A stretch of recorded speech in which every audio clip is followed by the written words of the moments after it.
Yo, this is day 14 of reading every single day for the rest of my life. I'm so excited. This makes me very happy. And I'm gonna keep going. Yeah, man. Cheers to 2 weeks. Let's go. 14 days. Strong. Alright, let's finish this so we can get on to Discipline is Destiny. This is the next book we're gonna read. And it's pretty long, so yeah. Okay. Alright. Here we go. Let me start 30 minutes. Alrighty. 30 minutes starting now. As you can see. Tempo, rhythm, and movement. It is more demonstrable to speak of inner tempo rhythm at the same time as outer tempo rhythm. When it becomes manifest in physical actions, in collective action, and speech on the stage, you will have to find out and extract from the external chaos, or general chaos, of tempo rhythms. Those you need and then regroup them so that you can shape your own independent individual lines of speed or measures of speech, movements, emotional experience, and the roles being played by you. The right measure of syllables, words, movements, and actions, together with their clear-cut rhythm, is of profound significance to an actor. Tempo rhythm does possess the magic power to affect your inner mood. It excites not only your emotion memory, but it also brings your visual memory and its images to life. That is why it's wrong to take tempo rhythm to mean only measure and speed. We need it in combination with given circumstances which create a mood. We need it for the sake of its own inner substance. A military march, a stroll, a funeral procession may all be measured in the same tempo rhythm, yet what a world of difference between them as to their inner content, which nourishes our feelings. We think, dream, grieve about things to ourselves in a special tempo rhythm because each moment is manifest in our lives. Wherever there is life, there is action. Wherever action, movement. Where movement, tempo. And there is tempo, there is rhythm. And where there is tempo, there is rhythm. If an actor is intuitively right in sensing what is being said and done on the stage, the correct tempo rhythm will be created of its own accord. We deal with tempo rhythm the same way a painter does with colors. We make combinations of all sorts of different speeds and measures. Different rhythms and tempi are to be found in simultaneous action not only among the various actors performing in the same scene at the same time, but also inside one of them. At the point when the hero of a play or some particular person has to take a definite and strong stand, there is no contradictions and doubts. One all-embracing tempo rhythm is not only appropriate, it is even necessary. But when, as in Hamlet's soul resolution wrestles without doubt, various rhythms in simultaneous conjunction are necessary. In such cases, several different tempo rhythms provoke an external struggle of contradictory origins. This heightens the actor's experience of his part, reinforces inner creativity, and excites feelings. The tempo rhythm of a play is the tempo rhythm of the through line of action and subtextual content of the play. Terminology. You cannot talk to actors in a dry scientific language, and indeed, I could not do it in any case. My task is to talk to an actor in his own language, not in order to philosophize about art, but rather to define creative feelings in verbal terms. Unfortunately, some of my fellow actors and followers adopted my terminology without testing its meanings. They understood me with their heads, but not their feelings. What is even worse is that they were completely satisfied with this. They spread my terminology and purported it to teach my method. Nothing could be more harmful to art than the use of a method for its own sake. The means may not be converted into the end goal. Text. To become the partner of the playwright or perform his work on the stage, the actor must not only absorb the theme as a whole, but also its verbal form. He must not only know the words, but take them into himself organically until he has transformed them into his very own. Words not impregnated with inner feeling or spoken separately without relationship to others are also many empty sounds. Yet the simplest words, if they convey complex thoughts, can change our whole outlook on life. Words can arouse all our five senses. Words on the stage must never lack a feeling, ideas, action. The creative value of the text is a play The creative value of the text of a play is in its inner content, in its subtext. Theater. One of the human being's principal feelings is a longing for beauty, life-given beauty, science, knowledge, bereft of aesthetic quality, is arid, for that quality is what ennobles and enlivens everything it touches. The field of aesthetics is the field of the theater. The theater possesses the greatest riches, the most powerful means for affecting thousands of spectators at one time and arousing their artistic emotions. The art of the theater is so vivid, pictorial, it illustrates a play so fully that it is accessible to all from professor to peasant, from youth to old age. Good theater will always exist and be the prime goal of our art of the actor. Theater studio. This is neither a ready-made theater nor a school for beginners, but a laboratory for more or less mature actors.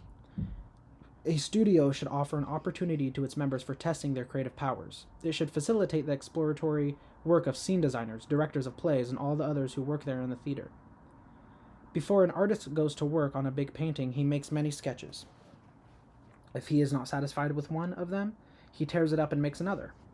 But in the theater, one cannot tear up the scenery, but many costumes, the necessary adjuncts of the enterprise on the stage. And what about the tremendous human forces expended on it? Our art is collective and complex. Even its trial sketches are costly in money and effort.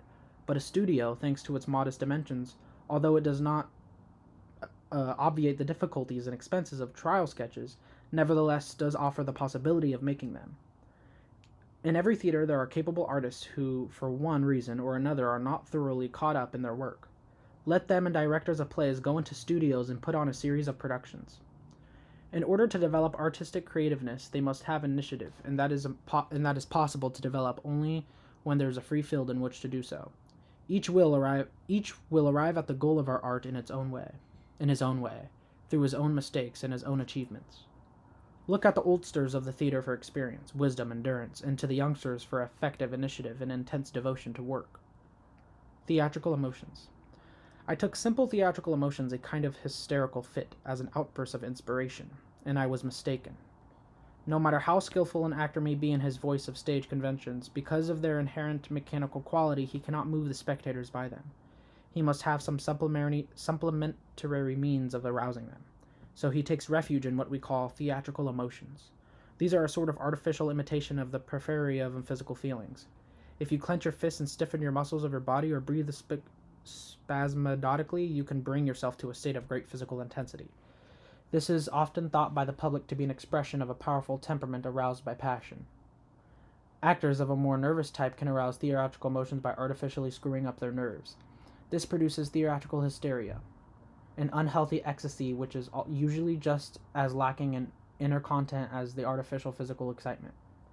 In either case, we are not dealing with acting art, but with false acting. Here are no true feelings of the actor as a human being as adapted to the role he is playing. What we have is theatrical emotion. Nevertheless, this kind of emotion does have its effect. It hints at life, makes something of an impression. Because many people are not capable of discriminating in the quality of the impression made, they are satisfied with a coarse imitation of emotions. Even the actor of this type are themselves often convinced that they are serving the ends of true art. Muscular stimulation, which derives not from feelings but from sheer mechanical strain, includes all possibilities of thought and true emotional experience. Through line of action. The main theme gave birth to the writing of the play. It should also be the fountainhead of the actor's artistic creation. That inner line of effort that guides the actors from the beginning to the end of the play we call continuity, or the through-going action. The main line of the action and the main theme are organically part of the play and cannot be disregarded without detriment to the play itself. The through line of action is the most powerful stimulant and means of affecting the subconscious. That inner line galvanizes all the small units and objectives and directs them towards the super objective. From then on, they all serve the common purpose. Also, this impetus must be continuous. Traditions. The art of the theater is created by geniuses and talent. What they do dies with them, but their legacy of creativeness, traditions, credos, by which they were unconsciously guided at the beginning of their artistic careers and which they became aware and formulated in their more mature years, remain for posterity. Yet it is difficult to ascertain the spiritual essence of these traditions. Put into words, or to catch their aroma, Often the whole accomplishment of a lifetime is summed up in a brief formula. Such a distillation of a whole life of artistic activity can be an endless source of interpretations, and we must broaden, deepen, heighten the meaning of mere words. The greatest tradition of this kind is to be found, according to the way of thinking, in the sayings of M.S. Shishkin and Gogol. An artistic creation of the stage lives for a moment, yet no matter how magnificent it may be, it cannot be retained. The tradition of acting art lives only on in the talents and the capacities of actors. In all ages, it has been only the talented actors who have understood which traditions were worthy of survival. By contrast, false traditions and performances which were infused with the feelings of great actors have been handed down to us from generation to generation in an infinite number of artificial ways of external acting, manner of declaiming, external expressions of all sorts of emotions. They can be only negative in meaning for us. Tragedy.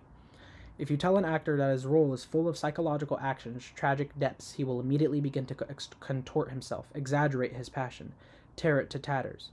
But if you give him some simple physical problem to solve, he will set about carrying it without alarming himself or even thinking too deeply whether what he is doing will result in psychology, tragedy, or trauma. To reach the great tragic heights of an actor must stretch his creative power to the utmost. That is difficult in the extreme. This state is brought about only by creative fever, in that you cannot easily force. If you use unnatural means, you are apt to go off in some false direction. To avoid that error, you must have hold on to something substantial, tangible. The significance of physical acts is in highly tragic or dramatic moments is emphasized by the fact that the simpler they are, the easier it is to grasp them. The approach to drama and tragedy, or to comedy and vaudeville, differs only to the given circumstances which surround the actions of the person you are portraying. In the circumstances lie the main power and the meaning of these actions. Consequently, when you are called upon to experience tragedy, do not think about your emotions at all. Think about what you have to do. Key. A person in the midst of experiencing a poignant emotional drama is incapable of speaking of it coherently. For at times, tears choke him, his voice breaks, but time, the great healer, makes it possible for him to bear himself calmly in relation to past events. He can speak of them coherently, slowly, intelligibly, and as he relates a story, he remains calm, while those who listen weep. Our art seeks to achieve this very result, and requires that an actor experience this agony of his role, at home or in rehearsals, that he then calm himself, to convey to the audience in clear, pregnant, deeply felt, intelligible, and eloquent terms what he has been through. At this point, the spectators will be more affected than the actor. Tricks, effective adaptations. A contrivance or trick is a vivid expression of inner feelings or thoughts. It can call attention to you, prepare your partner by putting him in a mood to respond to you, can transmit certain invisible messages which can only be felt and not put into words, etc.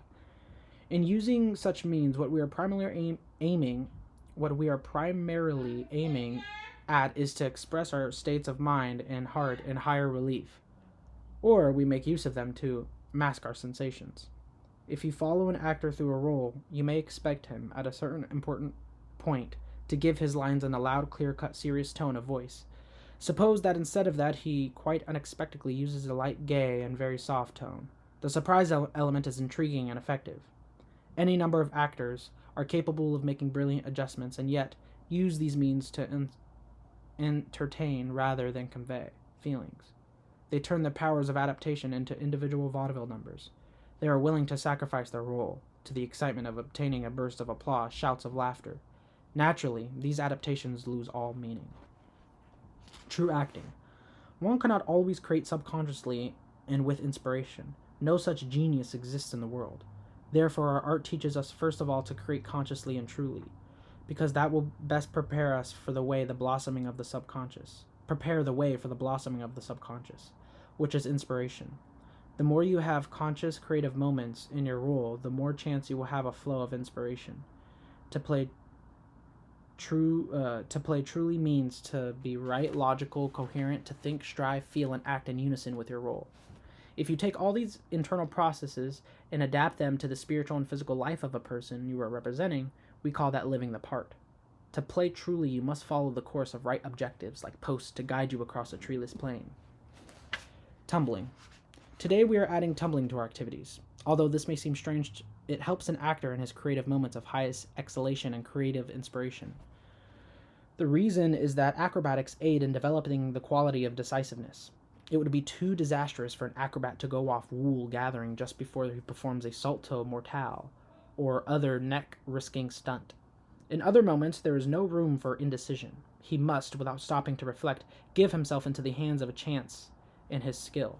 He must jump, come what may. This is exactly what an actor must do when he comes up to a culminating point of his role. The actor cannot stop to think, to doubt, to weigh considerations, to make ready and test himself.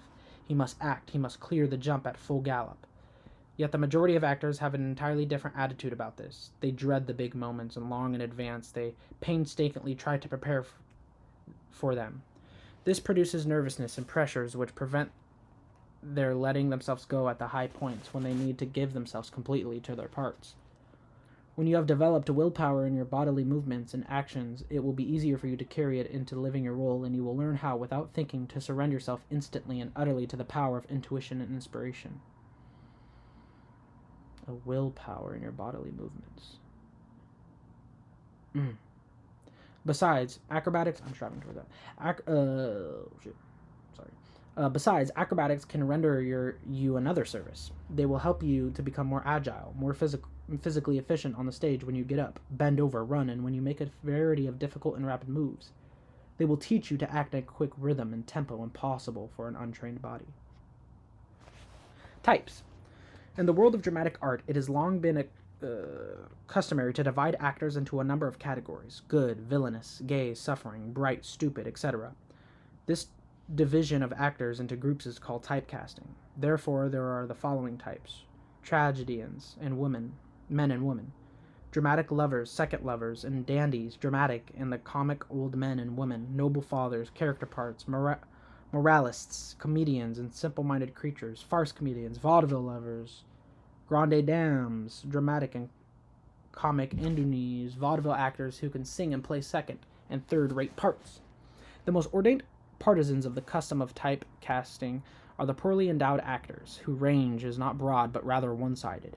Anyone who has even the most rudimentary external or inner gifts and experience on the stage can find 1 or 2, even 5 roles that he can play reasonably well if the main qualifications of these parts are suited to his own nature. All he has to do is to collect about 10 such parts, differentiating them by changing his clothes, beards, and wigs, and then he can qualify as an actor of such and such a type. A true artist is a different opinion. He does not hold with typecasting. To my way of thinking, there can only be one type of actor: the character actor. Perhaps this is beyond the powers of those who are not gifted. Then they will become divided into only 2 categories: good actors and bad actors.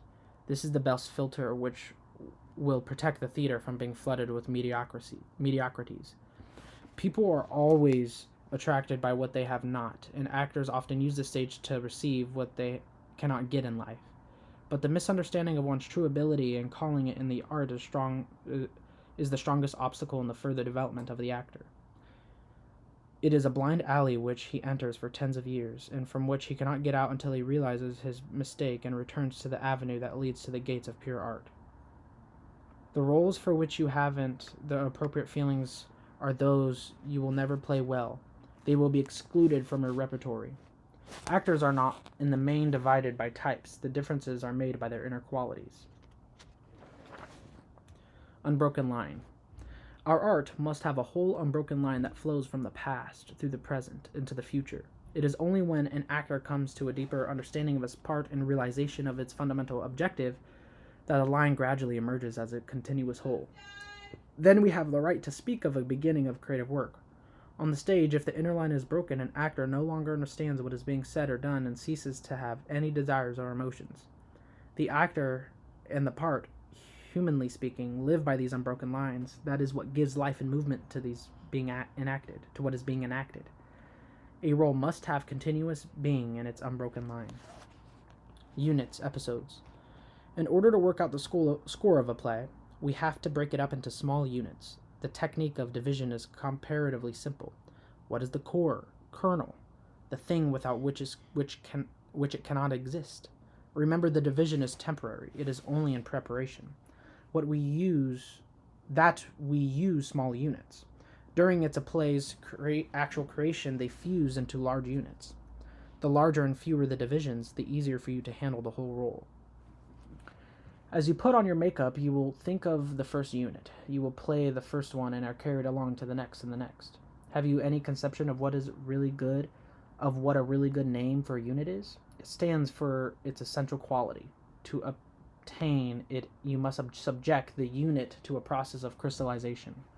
The right name, which crystallizes the essence of a unit, discovers its fundamental objective.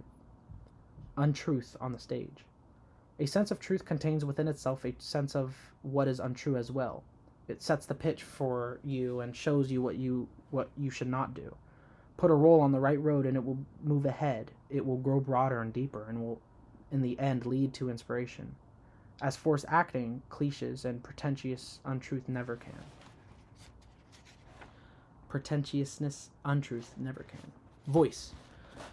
The work of the voice pacing consists primarily of the development of breathing and the vibration of sustained notes. It is often held that only vowels can be sustained, but do not consonants also possess this quality? Why should they not be developed to be as vibrant as vowels? How good it would be if the teachers of singing simultaneously taught diction and the teachers of diction taught singing. After many years of acting and directing experience, I have arrived at the full realization that every actor must be in possession of excellent diction and pronunciation. Look what I'm doing.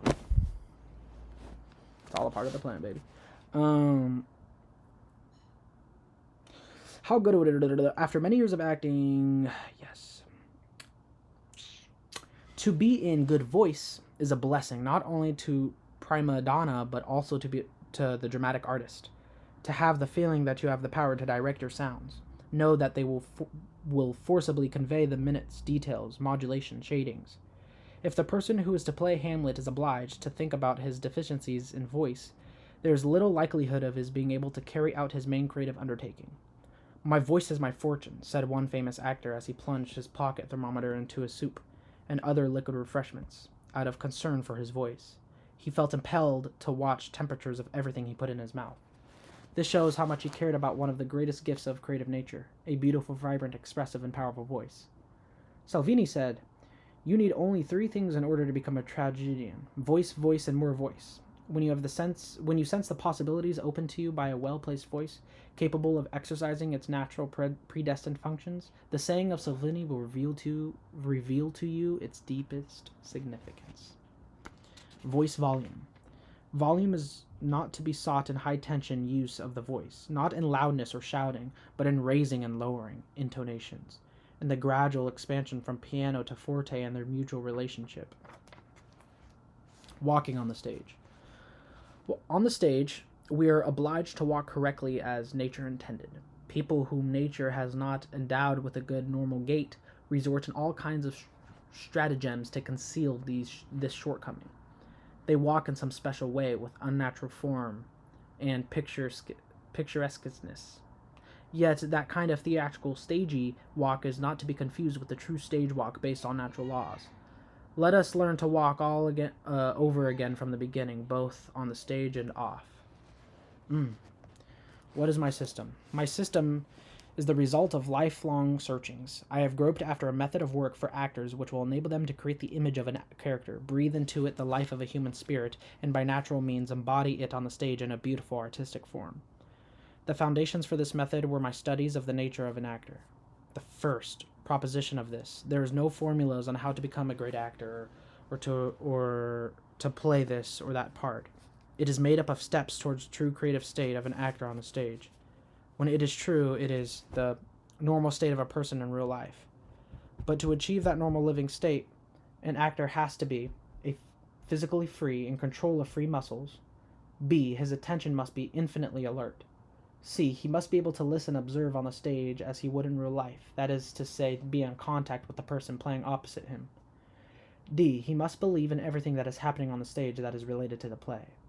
The second proposition is: a true inner creative state on the stage makes it possible for an actor to execute actions necessary for him to take in accordance with him the terms of the play, whether inner psychological actions or external physical ones. Actually, in each physical act, there is an inner psychological motive which impels physical action. As in every psychological interaction, there's a there's also physical action, which expresses its psychic nature. The union of these two actions result in organic action on the stage. That action then is determined by the subject of the play, its idea, the character of a certain part, and the circumstances set up by the playwright. In order to make it easier for you as an actor to take action on the stage, put yourself first of all in the circumstances proposed by the playwright for the character you are playing.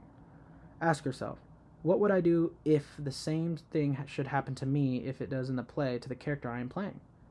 Find out all the reasons which justify the actions of your character, and then act without reflecting about just where your own action end and his begin. The third proposition is true organic action is bound to give rise to sincere feelings. Therefore, the summoning up is, on the stage, a true inner creative state, action, and feeling result in natural life on the stage in a form of one of the characters. What is my system?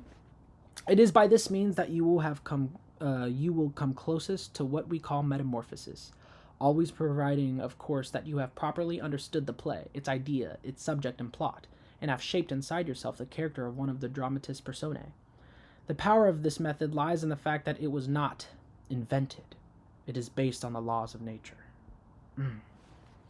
Okay, Stanislavski. Okay. Calm down. The system is not a hand-me-down suit you can put on and walk off in. It is a whole way of life. You have to educate yourself in it. You cannot hope to do this all at once. With strong desire, if you come to know your own nature and discipline in it, then with talent you will become a true artist. With a gradual study of the method, you will find it is not as complicated in execution as it may appear to be in theory. My system is for all nations. All peoples possess the same human nature. It manifests itself in varying ways. But my system is no deterrent to that. And that's the book. It looks like I still got 4 minutes left, so I'm just going to start from the beginning because I want to read. I'm going to read forward by the editor. Let's see what he says. In the course of the last few years, a number of books, purporting to explain, interpret, or restate in simplified form what Stanislavski really thought and taught, have appeared in America and England. To contemporate the continental of his birth on January 17, 1963, it occurred to his principal publisher that a tribute in service to him would be to make available in Stanislavski's own words what he himself said about the various facets of the art to which he devoted his whole life, body and soul.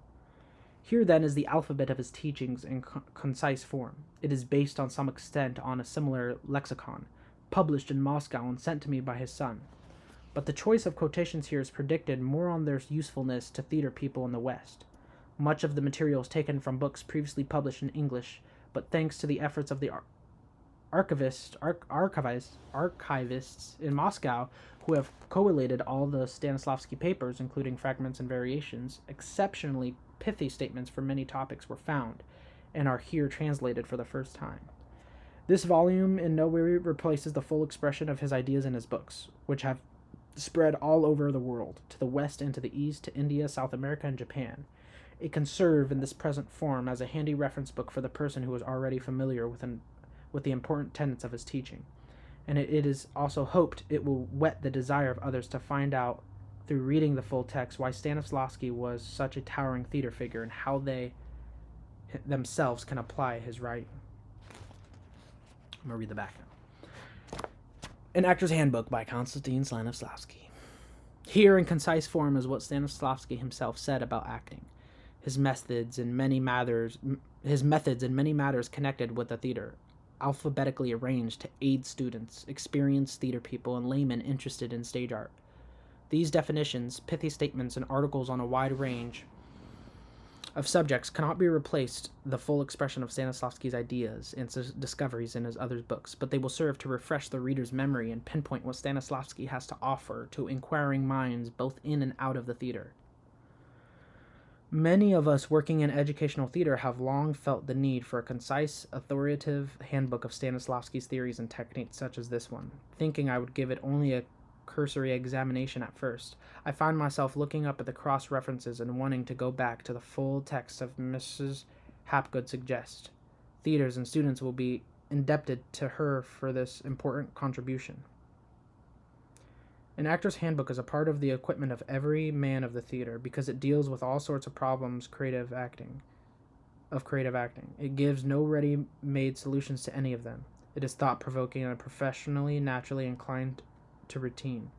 It must be read by true artists with a critical and discriminating mind, for Stanislavski, the author of the world-known system, was the least systematic of artists. He did not invite you to subservient awe, but to deep understanding, initiative, revision, and progress. We still got 35 seconds. I'm gonna just say that I really love this handbook by Konstantin Stanislavski. As y'all probably know, like, I am striving to be a professional actor, stage, film, and yeah, everything about this book, about discipline, about reaching that creative inner state is exactly what I'm striving for. So I'm conditioning my mind and my body, and it's time to lock in, and I feel great. So, yeah. So here's that. That's done, and 30 minutes is done. So the next book we're going to be reading is this one right here. I'm actually so excited. This is tomorrow. I read the first page of this, and it's already like, wow, like, I already know I'm going to love this. And then after this one's going to be really cool. It's going to scratch like an itch in my brain because I love, it's called The Alien Perspective, a new view of humanity and the cosmos. It's like aliens and their perspective on how they would see us, you know what I mean? Our assumptions of that, but it's fascinating. I love space too, but yeah. I also love acting. Acting's my baby. So thanks for watching. I'll see you guys day 15. Bye-bye.